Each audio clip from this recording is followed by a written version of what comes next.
इकडे भाजपचे मुंबई अध्यक्ष आशिष शेलार यांनी आज पुन्हा मुंबईमधील नालेसफाईची पाहणी केली। मालाड पश्चिमेला त्यांनी नालेसफाईची पाहणी केली। यावेळी बोलताना त्यांनी पुन्हा एकदा उद्धव ठाकरेंवरती निशाणा साधलाय।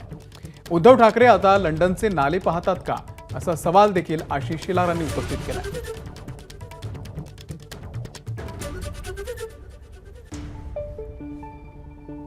मी आणि माझा पक्ष मर्द आहे। मी माझा पक्ष मुंबईकरांसाठी आहे, मराठी माणसासाठी आहे। आणि आता लंडनचे नाले बघायला गेलेत का उद्धवजी? लंडनची नालेसफाई उद्धवजी का बघतायत? मुंबईकरांचे नालेसफाई बघायला का आले नाहीत? मग मर्दांचा पक्ष असेल उद्धवजी तर या नालावर येऊन मर्दानगी दाखवा। आणि त्यामुळे उद्धवजींचा पक्ष हा पुतना मावशीचं प्रेम मुंबईवर आहे आणि लंडनच्या नालेसफाईचे तरी आकडे उद्धवजींनी दाखवावेत, एवढीच माझी त्यांना अपेक्षा आहे।